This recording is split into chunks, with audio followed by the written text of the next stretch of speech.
Hello everyone. This is part I think 5 of creating a code editor, and I think that in this part, hopefully if everything goes according to plan, we're going to implement the table idea. Well, kind of implement it, I mean start implementing it, because it may take a while. First of all, I saw a pretty cool thing. I just dropped the code from brackets over to the actual editor, and I could make another one. From this one I could make another one, but sadly this one doesn't really work. I mean, you see I got no high in there, but yeah, anyway. Yeah, cool. Cool stuff, anyway. Okay. So the first thing I should do is actually have the tables in the HTML. So table, and here again table.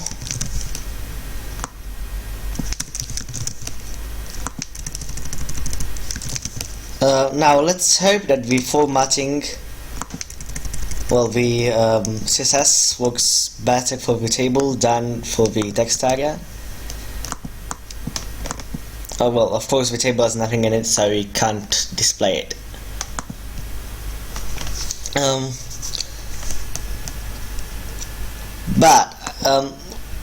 What we're going to do right now is actually work on the script.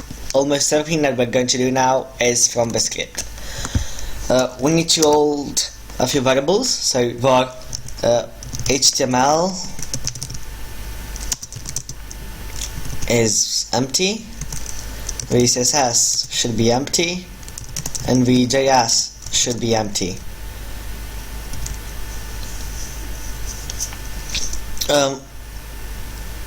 And now we're going to need to do some other stuff. So this is for the iframe result stuff. Okay, so also this should be just HTML, this should be just CSS, and this should be just JS. Okay. Next thing we're going to need to do, so we're actually dynamically creating the table. So, yeah, this may be strange a bit.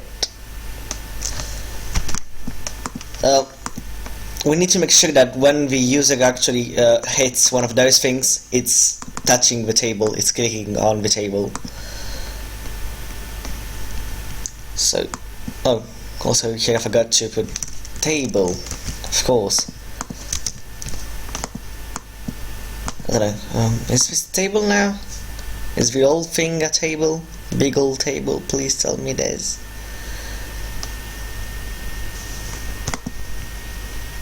The table occupies no space at all. That's frustrating. What if we give it a width of 10 px and a height of 10 px? Maybe. Oh, so we get a little table. That's so cute. Anyway, if that works, 100% should also work. Not sure why it isn't. Yeah, as always, starting with doing CSS instead of things that I should actually do. In any case, yeah, we'll take care of that later, again. Oh, we can actually do a few things now. Okay, so we need to make a function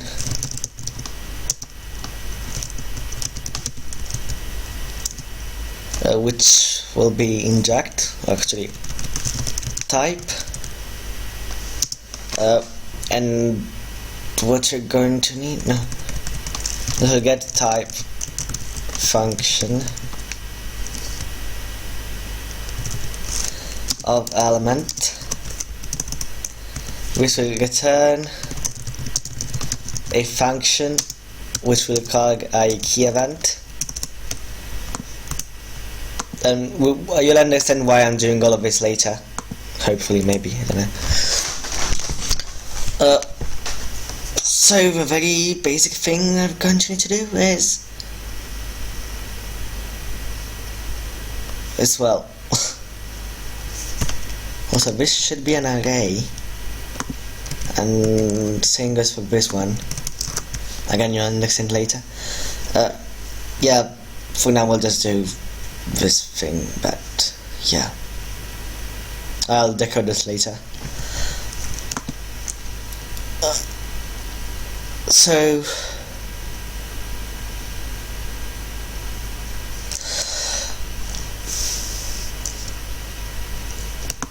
we need a HTML cursor is equal to new cursor at 0, 0. This will we'll just use different cursors for everything. This will be where the blinking thing goes, and also where all of the script stuff is going to happen. CSS cursor is equal to new cursor of 0, 0, and JS cursor is equal to new cursor of 0, 0.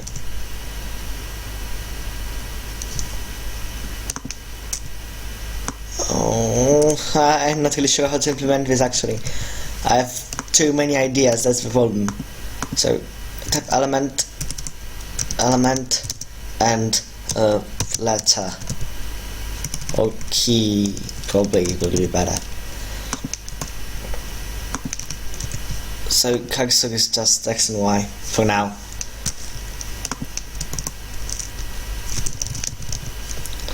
Well, also let's put this at HTML, CSS, and this gets the JS. Function cursor. I probably don't need all of those things, but yeah. Okay. This.x is equal to x, this.y is equal to y, and this.array is equal to array. Actually, I think that we're going to have the cursor do all of this stuff.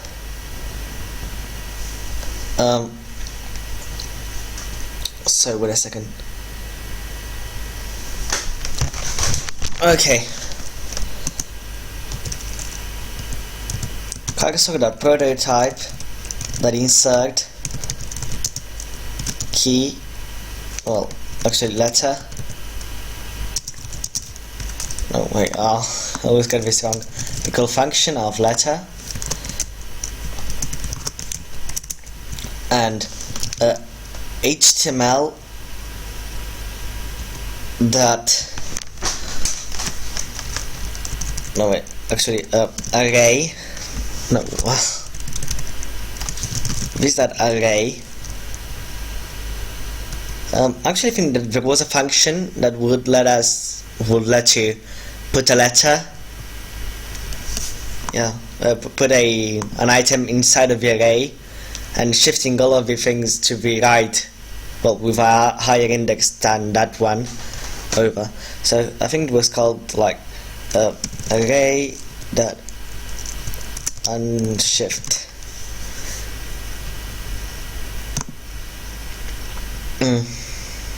Let's hope for the best at least. And shift to what, -2 1 -2 -1 what? I'm just looking at basic examples. Element 10 the elements to add to the front of the array.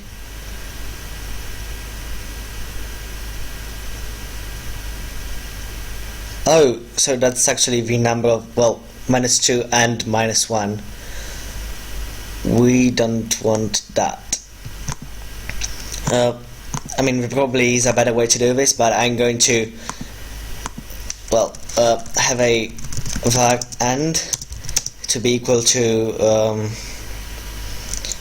is that array that splice from this that x to this that array of y, because y will be the column and x will be the no, actually y will be the row and x will be the column, and we want to work by rows. That's usually how text editors work. This that x, and we want to splice until the end. That will be the idea. So this that array of y that length minus this that x. Maybe you need to add a -1, I'm not sure. Yeah, we'll just go for good measure. Next thing is this that array that push letter. Oh, well, okay. This that array of y that push letter. Actually, this is already an unreadable code. So var row is equal to this that array of y. Then end is a row that splice and the row that length. And then here row that push. Yeah, this is a bit more readable now, I think. Row that push letter, and we also push the row. Well, the end. Yeah. What we should do is put a thing. Well, put a letter, and then re-add the end later. So we get the effect of, like, let's say that actually we can I can show you what it should do right here. So the cursor has this position, you see down there, line 5 column 24. So line is the y and column is the x. Oh, also we should plus with that x. Okay, column 24 we said. Okay, so now I'll type the letter I, and you see all of this part went to the right, and we add a letter there, and the column changed.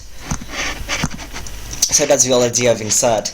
Now we need a cursor that prototype that remove, well, yeah, which will be correspondent to backspace. Move. Actually, we'll have a parameter there, no, just for now.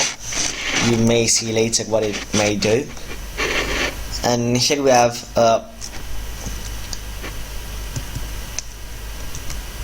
just this that array of y, which again is below, that splice of this that x num, however we call it. This just removes the part of the array which is from x to the number. Yeah, that's quite actually straightforward. Now we need cursor that new line, no, the prototype that new line. I don't think I should be using constructors for this, but who cares, I'm doing it anyway. Equal function num, the new line,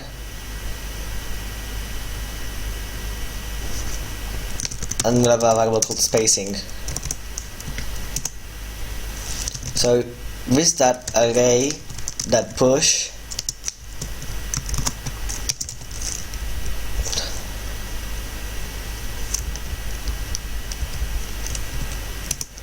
then with that y oh, well, just plus this that y.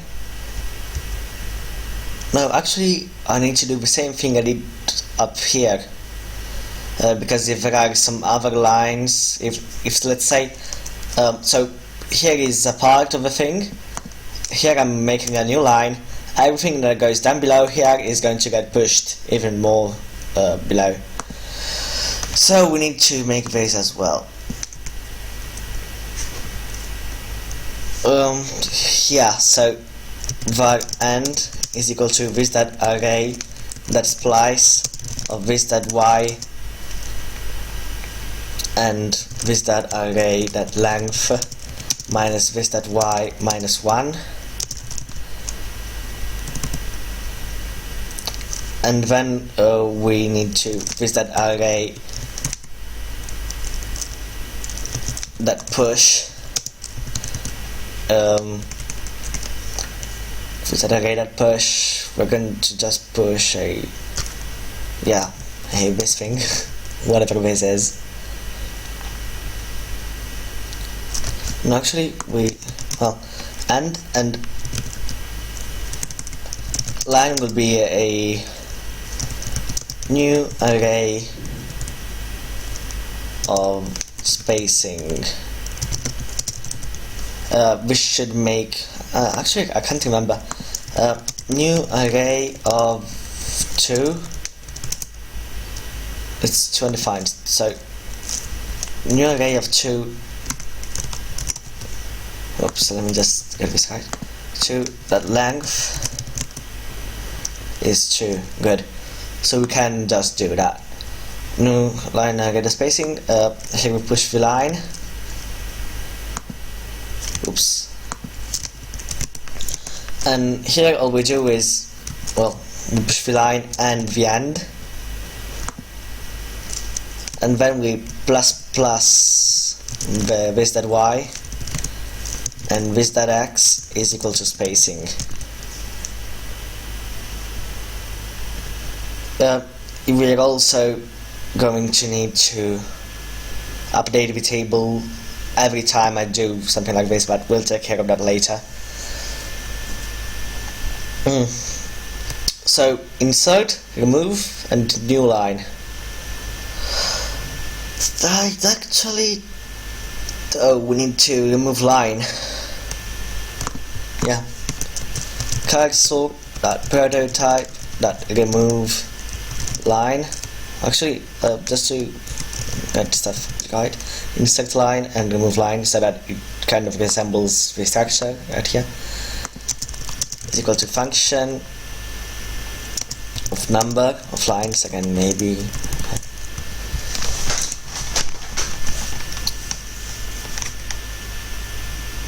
Oh, also here we need to make a distinguishment.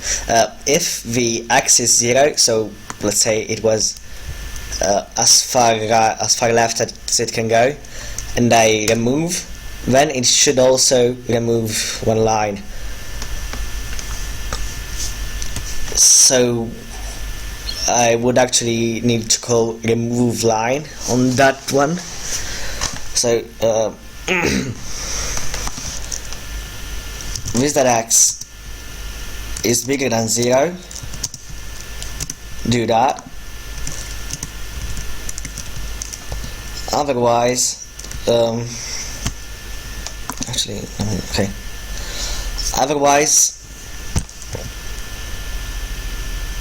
actually we need to have a full if statement, just so that I don't have to make any new functions for that.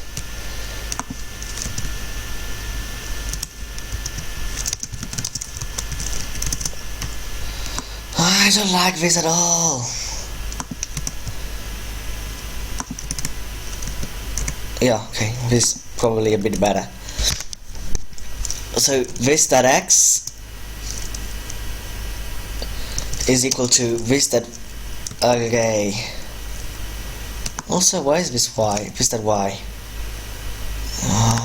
I did the same thing here. Or this that y. Okay. Now this that array of this that y. Okay, 20 minutes are gone. I don't care for now. I'm just going to finish this function and then I'm off. This that array of this that y that length and this that remove line. And that should be all. Okay, let me just finish the remove line function. So again, it's the same thing as up here. So it's this that array that splice of this that y and num. Actually, it's this that y minus num up to num. Yeah, because otherwise, let's say I cancelled this line and the num was 2. It will cancel this line, but it will also cancel the line below it. We want it to cancel the line above of it. So yeah, this is the basic cursor done, I think. It took me a while, sorry. But yeah, hope you enjoyed. See you next time. Bye, come back.